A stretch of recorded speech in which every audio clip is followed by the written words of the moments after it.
BBC Bangla. এখন রাত 10:30। একটু পরেই শুনবেন সর্বশেষ বিশ্ব সংবাদ। আপনারা বিবিসি শুনছেন ঢাকায় FM 100, চট্টগ্রামে 88.8, কুমিল্লায় 103.6। আপনারা যেখানে আছেন, বিবিসি আপনার সাথেই আছে।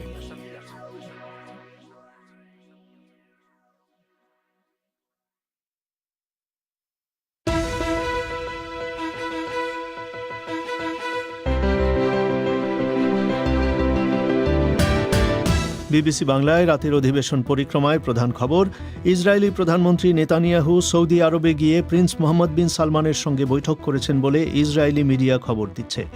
শুনবেন এ নিয়ে। আরও থাকবে, করোনা ভাইরাসের টিকা কিনতে হলে বাংলাদেশের যে বিপুল পরিমাণ অর্থের দরকার হবে তার যোগান এখনও নিশ্চিত হয়নি। কি বলছেন কর্মকর্তারা? প্রায় 1500 কোটি টাকার আমরা একটা সংস্থান করেছি। ওয়ার্ল্ড ব্যাংকের দুটো প্রজেক্ট আছে আমাদের হেলথের সাথে। আমরা বলছি যে এইগুলোর তো ইমার্জেন্সি, তোমরা আমাদেরকে রিভাইজ করে তোমরা আমাকে তোমাদের এর কিছু অর্থ আমাদেরকে ভ্যাকসিন কেনার জন্য দাও। থাকবে এ নিয়ে প্রতিবেদন। আরও থাকবে করোনা ভাইরাস নিয়ে বিশেষজ্ঞ চিকিৎসকের সঙ্গে শ্রোতাদের ফোন ইন। এসব নিয়েই বিবিসি বাংলার পরিক্রমা। তবে শুরুতেই বিশ্ব সংবাদ।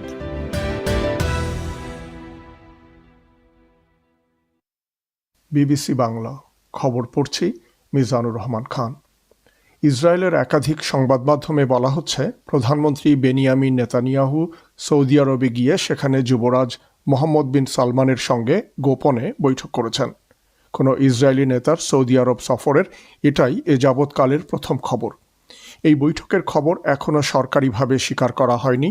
তবে এই বৈঠকে যুক্তরাষ্ট্রের পররাষ্ট্রমন্ত্রী মাইক পম্পেও সম্পৃক্ত ছিলেন বলে বলা হচ্ছে। অন্যদিকে আরেক খবরে বলা হয়, ইসরায়েলের ঊর্ধ্বতন কর্মকর্তাদের একটি প্রতিনিধি দল সুদান সফরে গিয়েছেন।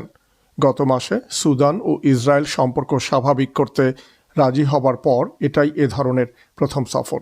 এ রিপোর্ট নিয়ে কোনো দেশই আনুষ্ঠানিক কোনো মন্তব্য করেনি।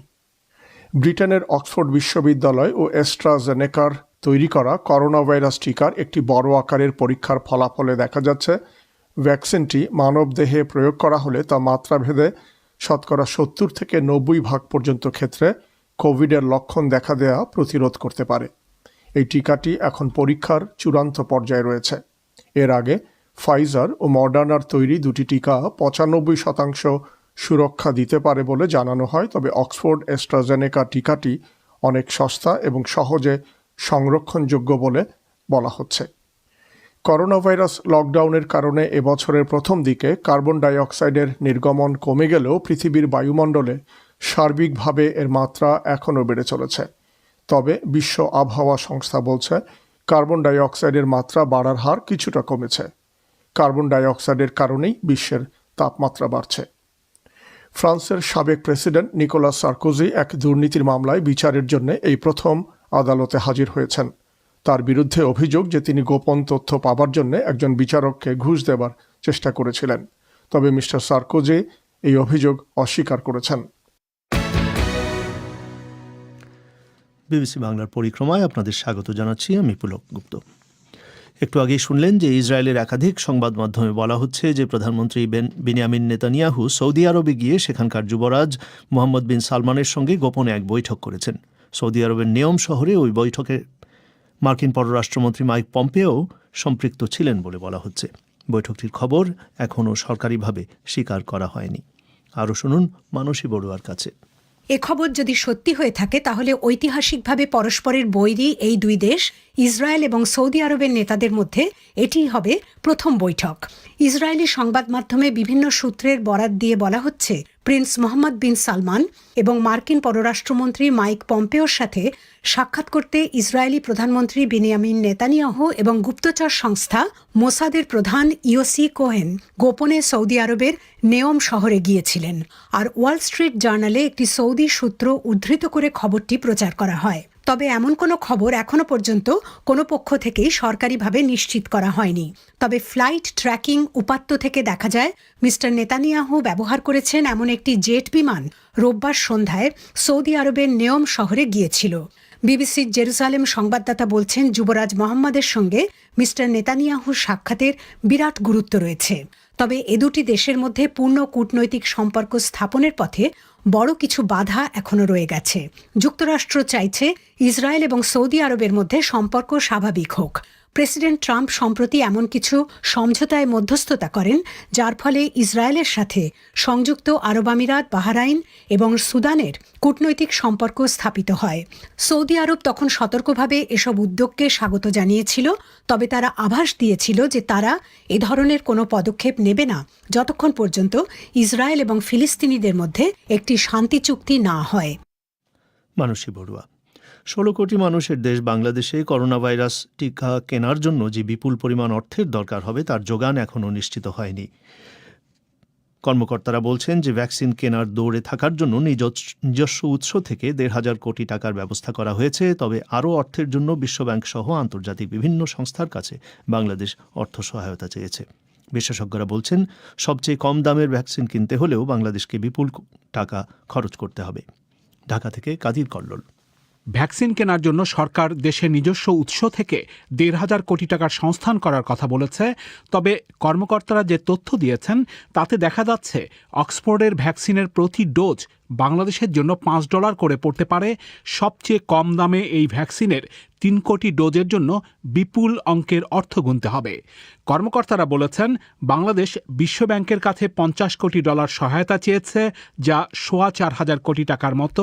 এছাড়া স্বাস্থ্য মন্ত্রণালয়ের সচিব মোহাম্মদ আব্দুল মান্নান বলেছেন, বিশ্বব্যাংক এবং এশীয় উন্নয়ন ব্যাংক সহ বিভিন্ন আন্তর্জাতিক সংস্থা ভ্যাকসিনের জন্য সেই অর্থ সহায়তা দেওয়ার ব্যাপারে ইতিবাচক সাড়া দিচ্ছে। অর্ধেক টাকা ইতিমধ্যে আমরা অর্থ বিভাগ থেকে পেয়েছি। এটা আমরা বুকিং মানি হিসাবে সেটাও আমরা ব্যবস্থা করেছি। ওয়ার্ল্ড ব্যাংকের দুটো প্রজেক্ট আছে আমাদের হেলথের সাথে। কোভিড রিলেটেড ইনভেস্টমেন্ট ব্যাংক একটা আছে, AIIB। তারা আমাদেরকে কিছু দিতে চেয়েছিলেন, sanitiser, ICU bed, oxygen cylinder. আমরা বলছি যে এইগুলোর তো ইমার্জেন্সি, তোমরা আমাদেরকে রিভাইজ করে তোমরা আমাকে তোমাদের এর কিছু অর্থ আমাদেরকে ভ্যাকসিন কেনার জন্য দাও। এশিয়ান ডেভেলপমেন্ট ব্যাংকের একটি প্রকল্প আছে, অ্যারাউন্ড $400 মিলিয়ন। কিন্তু অর্থের যোগান নিয়ে বিশেষজ্ঞদের সন্দেহ রয়েছে। অন্যদিকে বাংলাদেশ অক্সফোর্ডের ভ্যাকসিনের জন্য ভারতের সেরাম ইনস্টিটিউট এবং বাংলাদেশের বেক্সিমকোর সাথে যে সমঝোতা স্মারক সই করেছে, এটি বাংলাদেশের দিক থেকে দৃশ্যমান পদক্ষেপ। সরকারের বিশেষজ্ঞ পরামর্শক কমিটির প্রধান অধ্যাপক মোহাম্মদ শহীদুল্লাহ বলেছেন, যুক্তরাষ্ট্রের ফাইজার এবং মডার্নার ভ্যাকসিন এগিয়ে গেছে, কিন্তু বাংলাদেশে তা আনা সম্ভব নয় বলে তারা বিশেষজ্ঞ কমিটি মনে করেন।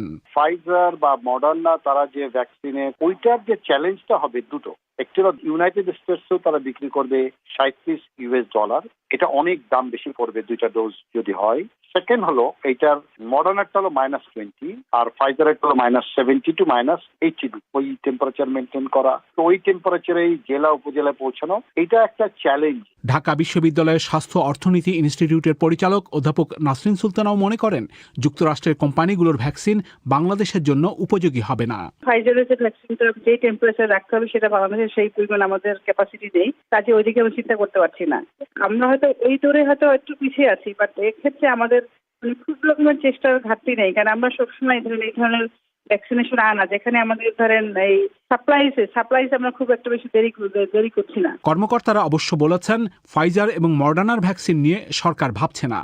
স্বাস্থ্য সচিব মোহাম্মদ আব্দুল মান্নান বলেছেন, অক্সফোর্ডের বাইরে চায়না এবং রাশিয়ার ভ্যাকসিন আনার ব্যাপারেও এখনও আলোচনা চালানো হচ্ছে। ঢাকা থেকে কাদির কল্লোল। বাংলাদেশের অন্যতম প্রধান পাবলিক বিশ্ববিদ্যালয় ঢাকা বিশ্ববিদ্যালয়ের ডিনস কমিটি আজ নতুন শিক্ষাবর্ষে ভর্তি পরীক্ষার ব্যাপারে কিছু সিদ্ধান্ত নিয়েছেন। এর মধ্যে একটি হচ্ছে, করোনা ভাইরাসের কারণে স্নাতক সম্মান শ্রেণীতে ভর্তি পরীক্ষা ঢাকা বিশ্ববিদ্যালয় ক্যাম্পাস ছাড়াও দেশের বিভাগীয় শহরগুলোতেও অনুষ্ঠিত হবে। ভর্তি পরীক্ষার নম্বর বন্টনের ক্ষেত্রেও পরিবর্তন আনা হচ্ছে। কিন্তু দেশের যে 39টি উচ্চশিক্ষা প্রতিষ্ঠানে এই ধরনের ভর্তি পরীক্ষা হয়, তারা কেউই এখনও ভর্তি পরীক্ষার ব্যাপারে সিদ্ধান্ত চূড়ান্ত করতে পারেনি। আরও শুনুন সায়েদা আক্তারের কাছে। করোনা ভাইরাসের কারণে যেহেতু এবছরের এইচএসসি পরীক্ষা বাতিল করা হয়েছে এবং শিক্ষার্থীদের জেএসসি এবং এসএসসির ফলাফলের গড়ের ভিত্তিতে তাদের মূল্যায়ন করা হবে, সে কারণে ধরে নেওয়া যায় তাদের প্রায় সবাই স্নাতক পর্যায়ে পড়ার জন্য বিভিন্ন প্রতিষ্ঠানে ভর্তি পরীক্ষায় অংশ নেবে। ডিসেম্বরে তাদের গ্রেডিং অর্থাৎ এইচএসসির ফলাফল প্রকাশ করা হবে। এরপরই শুরু হবে ভর্তি যুদ্ধ। কিন্তু মহামারীর মধ্যে কিভাবে কোন পদ্ধতিতে বিশ্ববিদ্যালয়গুলোতে ভর্তি পরীক্ষা অনুষ্ঠিত হবে তা নিয়ে অনেক শিক্ষার্থীর মধ্যে রয়েছে সংশয়। কোন সিস্টেমে হবে, যে সিস্টেমে হবে, I am not familiar with that, তো এটা নিয়ে নার্ভাস হওয়াটা অ্যাকচুয়ালি স্বাভাবিক। তো অল্টারনেটিভ কি হবে এটা নিয়ে আমাদেরকে এখনো জানানো হয় নাই, আর সবাই মানে শিওর না যে আসলে এটা ডিসিশনটা নিয়ে নেওয়া হয়েছে কিনা। মানে একটা তো এনজাইটি কাজ করছে, এই যে এত পিছাচ্ছে সবকিছু, আবার মাঝখানে শীতকাল, এখন বলা যাচ্ছে না করোনার অবস্থা কি হবে না হবে, তো এক ধরনের এনজাইটি তো কাজ করছে। যখন দেখলাম যে এক্সাম হবে না অথবা এক্সামের ডেট নিয়ে গিয়ে আমি মানে আসলে যে এনথুজিয়াজমটা যে হারিয়ে ফেলছি, এখন আমি বসলেও ডিপ্রেশন চলে আসে। বাংলাদেশের 9টি সাধারণ শিক্ষা বোর্ড, কারিগরি শিক্ষা বোর্ড এবং মাদ্রাসা শিক্ষা বোর্ডের অধীনে এবছর 13.5 লাখের বেশি শিক্ষার্থীর এইচএসসি পরীক্ষা দেবার কথা ছিল। করোনা ভাইরাসের কারণে বাংলাদেশে মার্চের 26 তারিখ থেকে সরকার সারা দেশে সাধারণ ছুটি বা লকডাউন ঘোষণা করে। তবে শিক্ষা প্রতিষ্ঠানগুলোতে ছুটি ঘোষিত হয়েছিল মার্চের 17 তারিখ থেকে। এর মধ্যে মার্চের 22 তারিখ থেকে এইচএসসি ও সমমানের পরীক্ষা শুরু হবার কথা ছিল। বাংলাদেশে সাধারণত প্রতিবছর নভেম্বরের মধ্যে বেশিরভাগ পাবলিক বিশ্ববিদ্যালয় স্নাতক সম্মান শ্রেণীর জন্য ভর্তি পরীক্ষার কার্যক্রম শুরু করে দেয়। কিন্তু মহামারীর কারণে এবছর এখনও কোনো বিশ্ববিদ্যালয় ভর্তি প্রক্রিয়া শুরু করেনি। মূলত কিভাবে কোন প্রক্রিয়ায় ভর্তি পরীক্ষা নেওয়া হবে তা নিয়ে দ্বিধাদ্বন্দ্বে ভুগছে বেশিরভাগ বিশ্ববিদ্যালয়। বিশ্ববিদ্যালয় মঞ্জুরি কমিশনের সদস্য অধ্যাপক মোহাম্মদ আলমগীর বলেছেন, বিশ্ববিদ্যালয়গুলোর সঙ্গে বৈঠক করে কয়েকদিনের মধ্যেই এ বিষয়ে একটি সিদ্ধান্ত নেওয়া হবে। এ ব্যাপারে আমরা খুব সহসায় উইদিন কাপল অফ ডেজ ওই বিশ্ববিদ্যালয়গুলোর সাথে আলাদাভাবে আমরা মিটিং করব। মিটিং করে এই দায়িত্ব ওনারাই পালন করবে এবং ওনারাই সিদ্ধান্ত নেবে কিভাবে ওনারাই কাজটি করবে। ইতিমধ্যে আরেকটি বিষয় বিশেষজ্ঞরা মতামত দিয়েছে এবং সবাই এটার সাথে একমত যে ভর্তি পরীক্ষাটা ফিজিক্যাল প্রেজেন্সে হবে। বাংলাদেশে বিজ্ঞান ও প্রযুক্তি, কৃষি, প্রকৌশল ও সাধারণ শিক্ষার জন্য মোট 46টি পাবলিক বিশ্ববিদ্যালয় রয়েছে। এবছরের মার্চে বিশ্ববিদ্যালয় মঞ্জুরি কমিশন সিদ্ধান্ত নেয় যে কমিশনের সদস্য 34টি বিশ্ববিদ্যালয় গুচ্ছ প্রক্রিয়ায় ভর্তি পরীক্ষা নেবে। বাকি 5টি বিশ্ববিদ্যালয় যারা 1973 সালের অধ্যাদেশ অনুযায়ী চলে তারা নিজেদের সিদ্ধান্ত অনুযায়ী পরীক্ষা নেবে। এর মধ্যে ঢাকা বিশ্ববিদ্যালয় অন্যতম। প্রতিষ্ঠানটি আজ তাদের ডিনস কমিটিতে ভর্তি পরীক্ষা বিষয়ে কয়েকটি সিদ্ধান্ত নিয়েছে, যদিও পরীক্ষা কবে হবে সে নিয়ে কোনো সিদ্ধান্ত হয়নি। ঢাকা বিশ্ববিদ্যালয়ের উপাচার্য অধ্যাপক মোহাম্মদ আখতারুজ্জামান বলেছেন, বিভাগীয় শহরে পরীক্ষা নেওয়া এবং ভর্তি পরীক্ষার নম্বর বণ্টনের ক্ষেত্রে পরিবর্তন আনার বিষয়ে সিদ্ধান্ত হয়েছে আজ। মোটাদাগে যে সিদ্ধান্ত সেটি হলো বিগত বছরের ন্যায় আমাদের 5টি ইউনিটে পরীক্ষাগুলো অনুষ্ঠিত হবে। বছর ঢাকা বিশ্ববিদ্যালয় ক্যাম্পাস ছাড়াও অনুষ্ঠিত হবে। নম্বর বন্টনের ক্ষেত্রে কিছু পরিবর্তন আছে, আর একটি বিষয়ের পরীক্ষার সম্ভাব্য তারিখ নির্ধারণ সময়, সেই বিষয়গুলো কিছুদিন পর যখন উচ্চ মাধ্যমিকের ফলাফল প্রকাশিত হবে তারপরই ও বিষয়ে বিন্দু সিদ্ধান্ত নেবেন। এদিকে জাহাঙ্গীরনগর বিশ্ববিদ্যালয়ের উপাচার্য অধ্যাপক ফারজানা ইসলাম বলেছেন, এইচএসসির ফলাফল ঘোষণা হবার পরই তারা সিদ্ধান্ত নেবেন ভর্তি পরীক্ষা সম্পর্কে। ধরেন আমরা নিলাম ডিসিশন যে ভর্তি পরীক্ষা হবে, আমরা এই ডিসেম্বর পর্যন্ত টানাই যাবে না, যেভাবে সংক্রমণ বাড়ছে। তো সেই জন্যই আমরা একটু ধীরে যাচ্ছি, ডিসেম্বরে আমরা ফাইনালি সিদ্ধান্ত নিয়ে নেবো আর কি বলতে চলছে। আমাদের অনলাইন ক্লাস, এক্সাম এবং ভর্তি পরীক্ষা নিয়ে আমাদের একাডেমিক কাউন্সিলের সাথে মিটিং হয়েছে, আবার হবে শিগগিরই। এদিকে বাংলাদেশ প্রকৌশল বিশ্ববিদ্যালয়, বুয়েট, চট্টগ্রাম বিশ্ববিদ্যালয় এবং রাজশাহী বিশ্ববিদ্যালয় সহ অধিকাংশ সাধারণ শিক্ষা, বিজ্ঞান ও প্রযুক্তি, কৃষি এবং প্রকৌশল বিশ্ববিদ্যালয়গুলো এখনও সিদ্ধান্তহীনতায় ভুগছে। ফলে শিক্ষার্থীরা বলছেন, মহামারীর কারণে তাদের উচ্চশিক্ষা জীবন কবে শুরু হবে তা নিয়ে তাদের মধ্যে এক ধরনের অনিশ্চয়তা তৈরি হয়েছে। সাইদা আক্তার। অনুষ্ঠানের শুরুতেই বলেছিলাম যে আজকের পরিক্রমায় রয়েছে করোনা ভাইরাস নিয়ে বিশেষজ্ঞ চিকিৎসকের সঙ্গে ফোন ইন। এই ফোন ইন পরিবেশিত হবে ঢাকা স্টুডিও থেকে, সেখানে অপেক্ষা করছেন সাইদা আক্তার। সাইদা। বিবিসি বাংলার পরিক্রমার ফোন ইনে সবাইকে স্বাগত জানাচ্ছি। আজকের করোনা ভাইরাস সংক্রান্ত শ্রোতাদের বিভিন্ন প্রশ্নের জবাব দেবেন বাংলাদেশের রোগতত্ত্ব, রোগ নিয়ন্ত্রণ ও গবেষণা ইনস্টিটিউটের উপদেষ্টা ডাক্তার মুস্তাক হোসেন।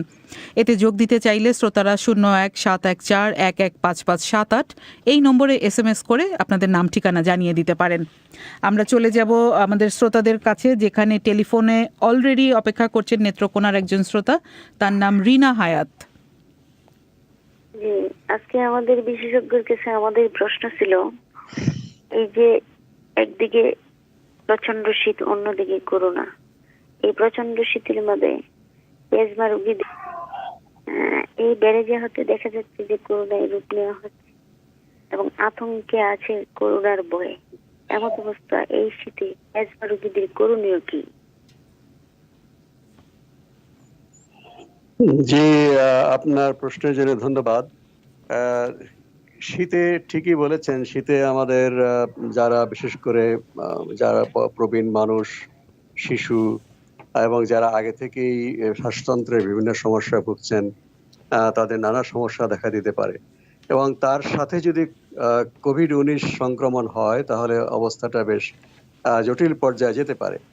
তো যারা আগে থেকে অ্যাজমা রোগী আছেন তারা যেন আগে থেকে সতর্কতামূলক ব্যবস্থা নেন, এই শীতে যেন অ্যাজমাটা নিয়ন্ত্রণে থাকে। তাহলে এবং অবশ্যই স্বাস্থ্যবিধি মেনে চলতে হবে। করোনার সংক্রমিত যদি না হন তাকে নিয়মিত বাইরে গেলে মাস্ক পরতে হবে, সাবান দিয়ে হাত ধুতে হবে এবং অবশ্যই অন্যদের কাছ থেকে শারীরিক দূরত্ব বজায় রাখতে হবে। তিনি যেন সংক্রমিত হতে না পারেন সেই বিষয়ে তিনি যত্নবান হবেন এবং তার যে পুরনো রোগ সেই বিষয়টা তিনি খেয়াল রেখে এটা নিয়ন্ত্রণে রাখার জন্য চেষ্টা করবেন। ধন্যবাদ। এবারে ঢাকার একজন শ্রোতা রিমা আক্তার। হ্যালো, আসসালামু আলাইকুম। ওয়ালাইকুম আসসালাম, জি বলুন। জি, আমার কোশ্চেনটা হচ্ছে, আমার কিছু বছর ধরে আগে থেকেই আমার ঠান্ডা কোল্ড অ্যালার্জি আছে আর ডাস্ট অ্যালার্জিও আছে। এখন আমার কিছুদিন ধরে জ্বর ঠান্ডা কাশি ছিল, তো আমি নর্মাল যে ওষুধগুলো খেতে হয় সেগুলোই খেয়েছি। তো এখন আমার জ্বর আর কাশিটা কমে গেছে, কিন্তু ঠান্ডাটা এখনো আছে, মানে সর্দি যেটা। আর হচ্ছে আমার কোমর থেকে পায়ে ব্যথা হচ্ছে। এখন এটা কি আমার করোনার, এটা কি কোনো লক্ষণ? আর দ্বিতীয় কোশ্চেন হচ্ছে যে আমাদের যেটা কোল্ড আর ডাস্ট অ্যালার্জির সমস্যা আছে, তো আমরা এগুলো কি করতে পারি এই সময়টা, যেহেতু এখন শীত অনেক বাড়ছে আর ধুলোর পরিমাণের ওটা বলছে যে বেড়ে যাচ্ছে, তো কি করতে পারি? জি, ধন্যবাদ। আপনার অ্যালার্জির কারণে যদি ঠান্ডা লাগে সে বিষয়ে তো আপনি আগেই বলেছেন, আপনাকে সাবধান থাকতে হবে যে ধুলাবালি কিংবা ঠান্ডা এই দুই কারণে অ্যালার্জি হতে পারে অথবা আপনার নিজস্ব কোনো আলাদা কারণ থাকতে পারে অ্যালার্জির। সেই অনুযায়ী আপনাকে সতর্কতামূলক ব্যবস্থা রাখতে হবে। আপনি বাইরে গেলে যদি মাস্ক পরেন সেটা শুধুমাত্র কোভিড সংক্রমণ থেকেই আপনাকে সুরক্ষা দেবে না, আপনার ধুলাবালি থেকেও আপনি সুরক্ষা পাবেন। যদি ঠান্ডা লাগে, স্বাস্থ্যবিধি যদি মেনে চলেন তাহলে আপনি আপনার যে পুরনো শ্বাসতন্ত্রের সমস্যা আছে সেখানটার অনেকটা আপনি নিয়ন্ত্রণ করতে পারবেন। এবং আপনার করোনা হয়েছে কিনা, আপনার অ্যালার্জি জনিত ঠান্ডা হলে সেটা বলা যাবে না, কিন্তু নিশ্চিত হতে গেলে আপনাকে করোনা পরীক্ষা করাতে হবে। পরীক্ষা করেই কেবল নিশ্চিত হওয়া যাবে আপনি করোনা রোগে ভুগছেন নাকি আপনার অন্য কোনো কারণে শ্বাসতন্ত্রের অন্য সমস্যা হচ্ছে। ধন্যবাদ। এবারে ঢাকার আরেকজন শ্রোতা রাইসা নুরানি, তিনি তার প্রশ্নটি করবেন। জি, আমার প্রশ্নটি হচ্ছে, বর্তমানে অনেক সময় দেখা যাচ্ছে যে কোনো রকম উপসর্গ ছাড়াই করোনা হচ্ছে। এখন এক্ষেত্রে আমরা কিভাবে বুঝবো যে করোনা হয়েছে এবং আমাদের করণীয় কি? জি, উপসর্গবিহীন করোনা রোগীকে শনাক্ত করা ল্যাবরেটরি পরীক্ষা ছাড়া সম্ভব নয়। সে কারণেই কিন্তু আমরা বলছি আপনি নিজে সহ অন্য যারা আছে আপনার বাইরে যখন বেরোবেন সবাইকে একজন করোনা রোগী, সংক্রমিত রোগী হিসাবে বিবেচনা করে আপনাকে স্বাস্থ্যবিধি মেনে চলতে হবে। আপনি যদি মাস্ক পরেন এবং অন্যের কাছ থেকে শারীরিক দূরত্ব বজায় রাখেন, একটা কাজ থেকে আরেকটা কাজে যাওয়ার মাঝখানে সাবান দিয়ে হাত ধুয়ে নেন, তাহলে উপসর্গবিহীন যদি করোনা রোগী আপনার কাছাকাছি থেকেও থাকে তিনি অন্তত পক্ষে আপনার থেকে 1 মিটার দূরে এবং তিনিও মাস্ক পরেছেন, আপনিও মাস্ক পরেছেন, আপনার কাছে সংক্রমিত হওয়ার সম্ভাবনাটা অনেকটাই কমে যায়। কাজে স্বাস্থ্যবিধি অনুসরণ যদি আমরা করি তাহলে উপসর্গবিহীন যে সম্ভাব্য করোনা রোগী সেখান থেকে সংক্রমিত হওয়াটা আমরা অনেকটাই নিজেদেরকে নিয়ন্ত্রণ করতে পারবো, আমি সুস্থ থাকতে পারবো। ধন্যবাদ। এবারে ঢাকার শ্রোতা রোকসানা ইমা। হ্যাঁ, আমার প্রশ্ন হচ্ছে, আমার 8 থেকে 10 দিন আগে টয়লেট এবং বমি হয়েছিল, তো এখন সেরে গেছে, কিন্তু এরও 4-5 দিন আগে থেকে আমি কোনো প্রকার ঘ্রাণ পাই না, খাবার কিংবা অন্য কোনো কিছুরই ঘ্রাণ পাই না কিংবা গন্ধ, তো এখনো সেটা পাইতেছি না। তো এটা কি করোনার কোনো লক্ষণ কিনা কিংবা কি করা দরকার আমার এর জন্য, এটা ছিল। হ্যাঁ, আপনার কোভিড-19 সংক্রমণের বেশ কিছু উপসর্গের মধ্যে এই ঘ্রাণ না পাওয়া বা স্বাদ না পাওয়া সেটা আছে, জ্বর হতে পারে, কাশি হতে পারে, আবার শুধুমাত্র একটি উপসর্গও থাকতে পারে। আপনার যদি এই বিষয়ে কোনো সন্দেহ হয় যে আপনি অতি নিকটবর্তী 14 দিনের ভিতরে কোনো করোনা রোগীর সংস্পর্শে এসছেন, অথবা হয়তো একজন উপসর্গবিহীন করোনা রোগীর সংস্পর্শে আপনি আসতে পারেন, সেটি হয়তো আপনি বোঝা মুশকিল। সেক্ষেত্রে নিশ্চিত হতে গেলে আপনাকে অবশ্যই ল্যাবরেটরি পরীক্ষা করাতে হবে। আপনি নিকটস্থ কোনো কেন্দ্রে গিয়ে অথবা আপনি তাদের যে হটলাইন নাম্বার সেখানে ফোন করে বাসায় বসেও আপনি নমুনা দিতে পারেন। আপনি পরীক্ষা করেই কেবল নিশ্চিত হতে পারেন যে আপনার এই যে ঘ্রাণ চলে যাওয়া বা স্বাদ চলে যাওয়া সেটি করোনা রোগের কারণে হয়েছে কিংবা অন্য কোনো কারণে হয়েছে কিনা। ধন্যবাদ। ধন্যবাদ। এবারে পিরোজপুরের একজন শ্রোতা কমলেশ মণ্ডল। জি, আমার প্রশ্ন হচ্ছে, আমি গত 1 মাস আগে করোনা টেস্ট করেছিলাম, কিন্তু ফলাফল নেগেটিভ আসছিল। এখন আমার ঠান্ডা প্লাস কাশি আছে। ঠান্ডা প্লাস কাশি থেকে পরিত্রাণের উপায় কি, এটা আমি বিবিসির মাধ্যমে জানতে চাচ্ছিলাম। জি, আপনার প্রশ্নের জন্য ধন্যবাদ। আপনি 1 মাস আগে টেস্ট করিয়েছেন নেগেটিভ, আপনি তারপর মুহূর্তেই করোনা সংক্রমিত হতে পারেন, সেটি কিন্তু একটা আশঙ্কা থাকে। আর আপনার ঠান্ডার বিষয়ে আপনার অন্যান্য বছরে একই সময়ে যদি ঠান্ডা লেগে থাকার ইতিহাস থাকে, নিশ্চয়ই আপনি কোন কোন ব্যবস্থা নিলে আপনি এই ঠান্ডা কাশি থেকে রেহাই পেতে পারেন সেটি নিশ্চয়ই আপনার জানা আছে। আপনার চিকিৎসকের সঙ্গে পরামর্শ করুন। এখানে সাধারণভাবে বলা যায় যে করোনা রোগের সংক্রমণ থেকে বাঁচার জন্য আমরা যে সমস্ত স্বাস্থ্যবিধি মেনে চলার কথা বলছি, যেমন আপনি বাইরে গেলে মাস্ক পরবেন, একটা কাজ থেকে আরেকটা কাজের থেকে যাওয়ার মাঝখানে সাবান দিয়ে হাত ধোবেন এবং অন্যের কাছ থেকে অন্তত পক্ষে 1 মিটার শারীরিক দূরত্ব রাখবেন। এটা যদি আমরা মেনে চলি, শুধুমাত্র কোভিড-19 নয়, আপনি অন্যান্য শ্বাসতন্ত্রের সংক্রমণ থেকেও কিন্তু বা অ্যালার্জি জাতীয় যে শ্বাসতন্ত্রের সমস্যা হয়, কাশি, সর্দি, সেখান থেকেও কিন্তু আপনি অনেকটা সুরক্ষা পেতে পারেন। কাজেই এই স্বাস্থ্যবিধি মেনে চললে আপনার অবস্থা উন্নয়ন ঘটবে। আর যদি আপনি দেখছেন যে আপনার সমস্যা দূর হচ্ছে না, আপনি অবশ্যই চিকিৎসকের পরামর্শ নেবেন। চিকিৎসকের পরামর্শ ছাড়া আপনি নিজে প্যারাসিটামল ছাড়া অন্য কোনো ঔষধ খাবেন না। ধন্যবাদ। এবারে টেলিফোনে রয়েছেন সাতক্ষীরার শ্রোতা নাসরিন নাহার। হ্যাঁ, আমার প্রশ্ন হচ্ছে, আমার হাজবেন্ড একটা ডায়াগনস্টিক সেন্টারে চাকরি করে, অ্যাকাউন্ট্যান্ট পদে আছে উনি। ওনার রেগুলার অনেক টাকা মনে করেন আদান প্রদান করতে হয়, টাকায় হাত দেওয়া লাগে বারবার। এমন অবস্থায় মনে করেন বারবার যে হ্যান্ড স্যানিটাইজার ইউজ করে, এখন ওর সমস্যা হচ্ছে আপনার হাতের চামড়াগুলো মানে ফেটে ফেটে যাচ্ছে। আর হচ্ছে আপনার এর থেকে মানে এর বিকল্প পথ কি আছে? মানে বারবার যেহেতু টাকায় হাত দেওয়া লাগে, মানে হ্যান্ড স্যানিটাইজার ব্যবহারের পরে তার অনেক সমস্যা হচ্ছে হাতে। এখন প্রশ্ন হলো যে এর বিকল্প কি পথ করা যায়? জি, আপনার সমস্যাটা বেশ ভোগান্তি হচ্ছে। হ্যাঁ, এক্ষেত্রে তিনি যে কাজ করছেন তাকে অবশ্যই গ্লাভস পরলে এই বিষয়টি হতে পারে। ঘন ঘন স্যানিটাইজার দিয়ে হাত ধোয়ার কারণে অথবা অন্য কোনো স্যানিটাইজার যদি সঠিক মাত্রায় থাকে, সে হাতের অবস্থা এরকম হওয়ার কথা না। হয়তো স্যানিটাইজার কোনোটা সঠিক মাত্রায় ছিল না বা বাজার থেকে মান যাচাই করা সম্ভব হয়নি, ভেজাল জিনিস ছিল হয়তো, কাজে হাতের চামড়াটা উঠে গেছে। সেক্ষেত্রে অবশ্যই যদি ঘন ঘন টাকা গুনতে হয়, তাকে গ্লাভস পরে সেটা করতে হবে।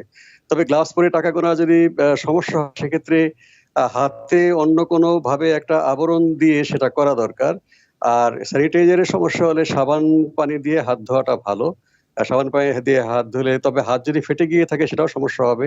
এক্ষেত্রে বিকল্প অন্যান্য যে জীবাণুনাশক আছে সেটা কিন্তু চিকিৎসকের সঙ্গে পরামর্শ করে আপনি আপনার হাজবেন্ড সেটা ব্যবহার করতে পারেন। যে স্যানিটাইজার যদি অসুবিধা হয় সেটা অবশ্যই পরিত্যাগ করবেন। ধন্যবাদ। ধন্যবাদ। এবারে ঢাকার একজন শ্রোতা শিল্পী মিস্ত্রি। জি জি, বলুন। জি, আমার প্রশ্নটা ছিল যে বাংলাদেশে করোনা ভাইরাসের সেকেন্ড ওয়েভ কি শুরু হয়েছে? আর যদি শুরু হয়ে থাকে তো এর ভয়াবহতা কিরূপ হতে পারে? আর সেক্ষেত্রে আমাদের সতর্কতা মানে বাড়তি সতর্কতা আমরা কি করতে পারি? এটাই। জি, প্রথম কথা হচ্ছে যে দ্বিতীয় ঢেউ যে কথা বলা হচ্ছে সেটা এখনো কিন্তু বলা যাবে না। রোগতাত্ত্বিক যে আ সংখ্যাতাত্ত্বিক সূত্র সেটা বলে যে আ এখন যেই পরিমাণে রোগী শনাক্তের হার বা প্রতিদিন গড়ে যত রোগী আমরা পাচ্ছি, ২ সপ্তাহের মধ্যে যদি এটা ১.৫ গুণ বেড়ে যায় এবং সেটি যদি অন্ততপক্ষে ৪ সপ্তাহ একই রকম থাকে বা বাড়তে থাকে, তাহলে আমরা বলব যে আমরা দ্বিতীয় ঢেউয়ে চলে এসেছি। বিগত সপ্তাহের আগের সপ্তাহে এখানে সংক্রমণ শনাক্তের হার ছিল শতকরা ১০ থেকে ১২ ভাগ। এটার ১.৫ গুণ হচ্ছে শতকরা ১৫ থেকে ১৮ ভাগ।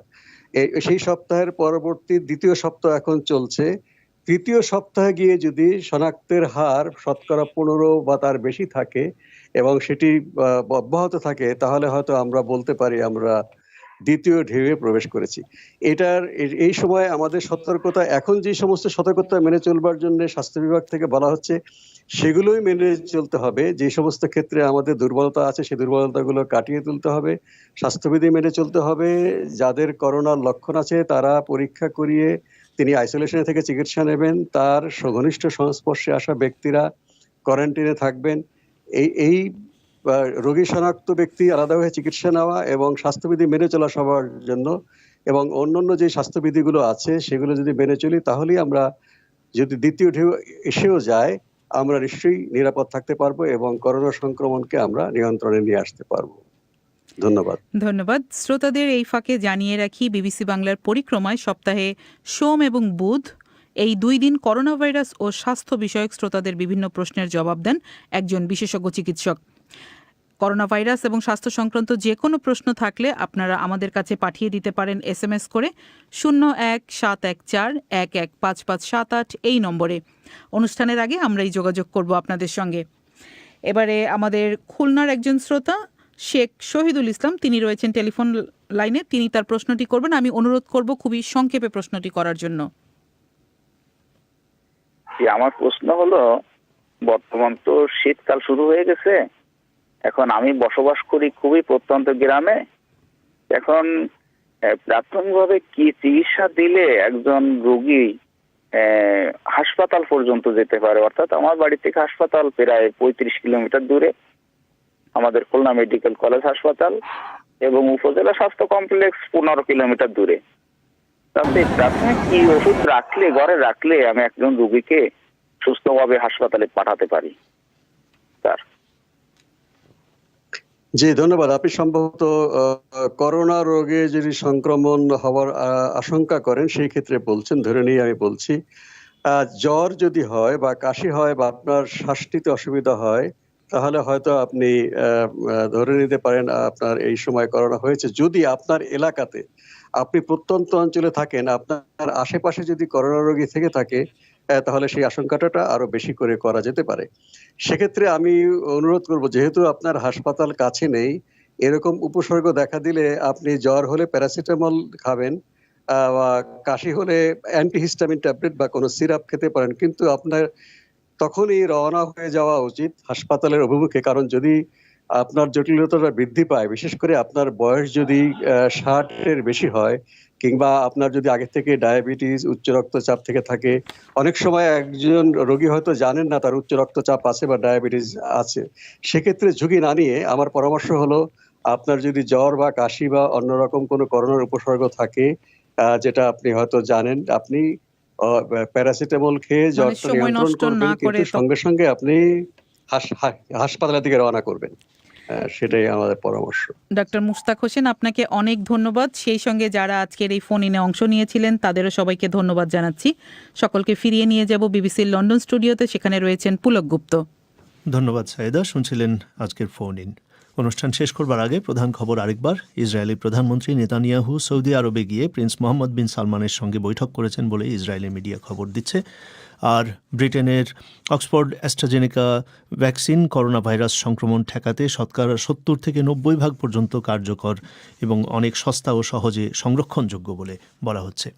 করোনা ভাইরাসের টিকা কিনতে বাংলাদেশের যে বিপুল পরিমাণ অর্থ দরকার হবে তার যোগান এখনও নিশ্চিত হয়নি, তবে কর্মকর্তারা বলছেন বিভিন্ন উৎসে তারা খোঁজ খবর করছেন এবং অর্থ সহায়তার চেষ্টা করছেন।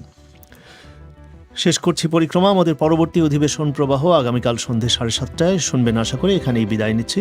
শুভরাত্রি।